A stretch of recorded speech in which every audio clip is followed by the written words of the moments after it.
All right, welcome back. Part 2 of the Curbfind Toro Lawn Mower. I was going to say snowblower, just because I keep seeing snowblowers a lot. In this part, I'm going to basically further dive into it. Now, there isn't really any fuel in it, but I have a sneaking suspicion that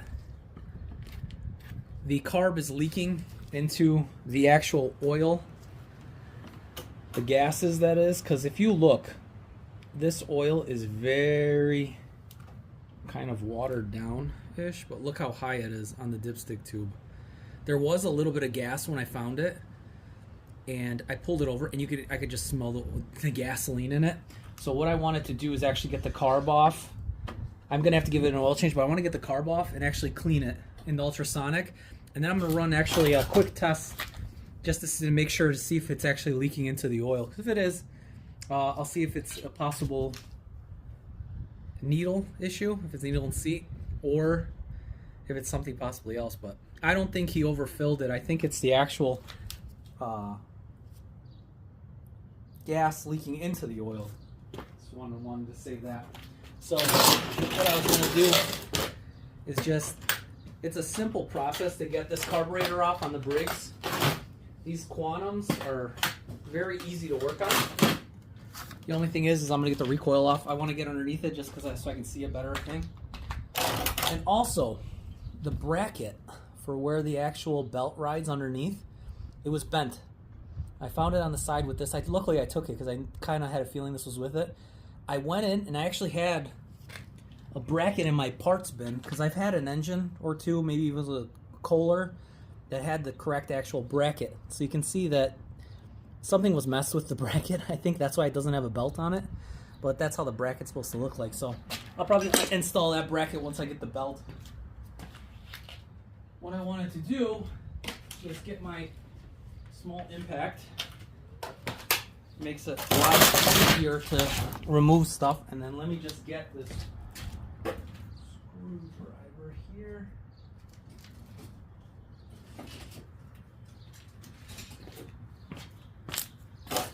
Removal is fairly simple. Got two little Phillips at top holding the cover down. I usually just use a Phillips screwdriver. Makes it easy. Take them off. Put them to the side, just don't lose them. Comes off, one piece. That's a little dirty, but like it's actuating, but you can tell it's a little dirty. I cleaned it off a little bit, as you guys saw in the previous video. I just wanted the deck to dry. So what I'll do is I'll remove it, and then I'll get the carb off. This is an auto choke, so that's why it's mounted like that, but I'll get the bolts off. Oh, these are going to be small. I'll tell you the size of them. Okay. That's quarter inch, need 3/8. Alright, just make sure. Okay. So they're 5/16 bolts. There's 3 bolts that hold it in from the cover. One.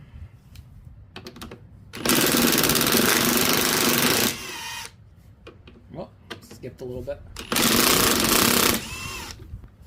I'm surprised at how it's impacted.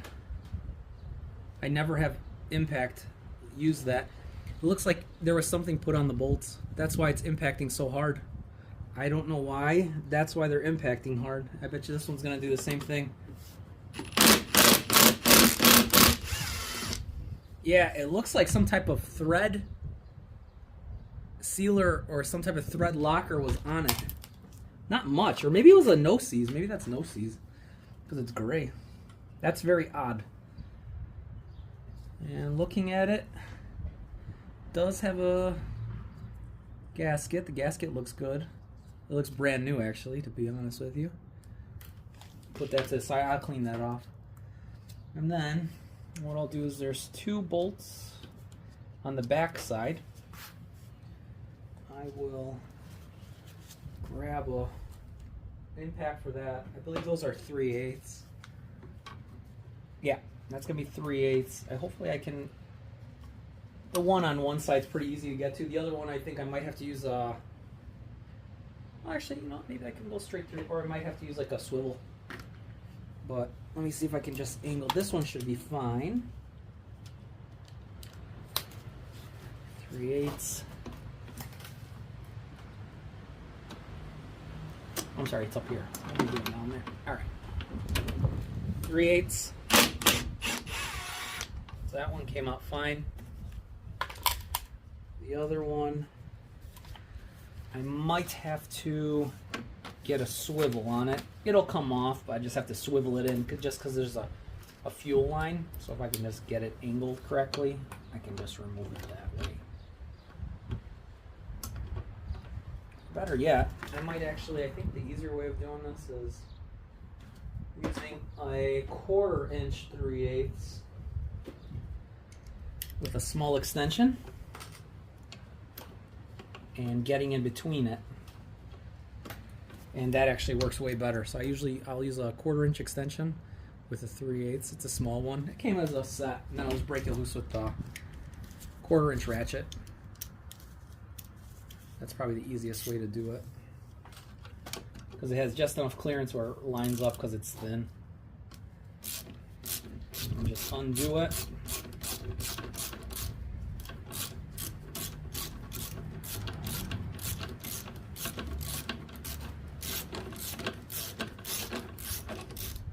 I do have a belt on order for this. I believe it's going to be coming in a few days.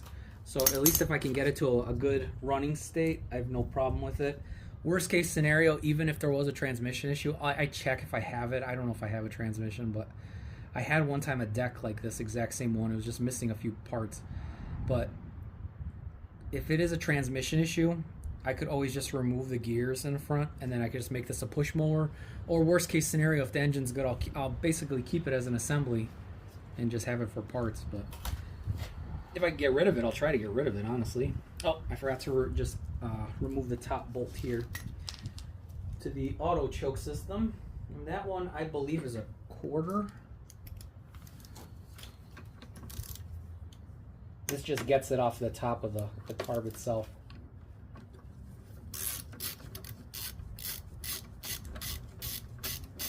Quarter of an inch.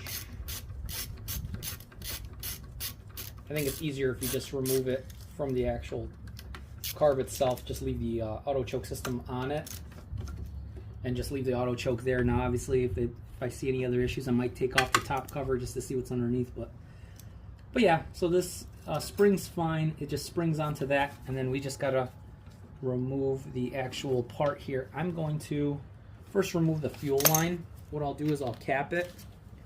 There is a little bit of fuel because it'll start and run. It just smokes a little bit. I know I didn't show it, but take my word for it. I wouldn't be going this far if it didn't.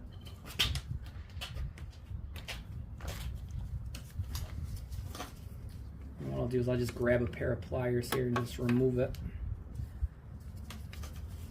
Hopefully these will grab. My pistol grip should work, but sometimes it's too short. Okay, they work. There you go. And I pinched the line off. The line feels fine on this.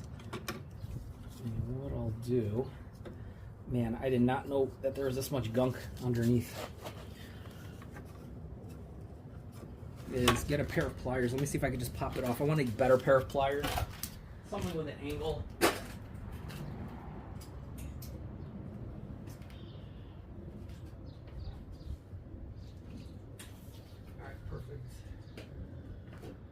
I usually use angle pliers when I'm doing this, just because it helps me pop off the line. Because that lines stick over time, so sometimes you got to just hang on to it. And this will actually, I can wiggle it loose and, you know, pop it off a little bit easier. Like I said, I just capped it off. Ooh, now that's interesting. I'm gonna run some fuel in it, but I'll show you. Let me just put it like this, maybe. Maybe I can get like a rag, or like an old rag just to use, just for the dribble that comes out of it. I got some old rags around the garage. But I'm glad I took this off actually, even though it ran. You can angle it off easily off the hook, and then it just stays. If you look at the carb itself, you can see there's a buildup of something right there. I have no idea what that is. I wouldn't say it's corrosion though, but nonetheless, I'll take off the bowl and we'll inspect the insides. I'm really thinking this might have a carb issue. The gasket's fine behind it. It is a little dirty, but I'm just trying to just wipe it down a little bit. That's all I'm trying to do. And then what I'll do is I'll take off the bolt on the bottom. Let the fuel just dribble out a little bit. There's just a little bit of fuel in there. Like I said, it did run. I just forgot to hit record. Let's say that's a half inch. Now, I usually use an impact. Probably could use a ratchet. If you've never done this before, I'd probably say use a ratchet so you can get a feel for it. Impact, I've done this before, so. And the jet's fine. You can see the jet is okay. If we could just focus, you could see through the jet. I know it's kind of, there you go. You can see the jet.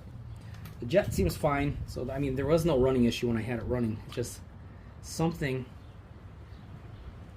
Yeah, looking inside. This is just dirt buildup. I just took it off, so I can't say that that was in there before. But I don't know if there's possibly a needle issue from where it is. I'll show you guys in a second here. Right there, the tip and gasket, it looks okay.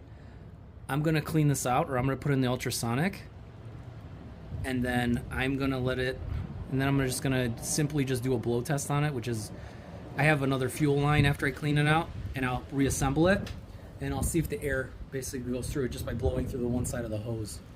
So I'll clean it out really good. I just want to, just for my peace of mind, knowing that I found this on the curb, I did everything in my power to make sure that everything was good on it. But the gasket looks okay. I mean, everything looks pretty clean on the inside of this. So what I'll do is I'll pause it here. I'll just put everything in the ultrasonic.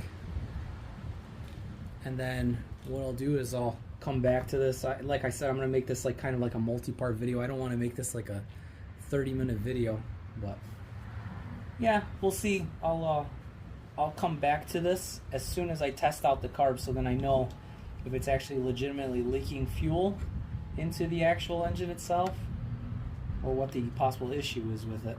But might not be any issue at all, but we'll get it fixed. It's no biggie.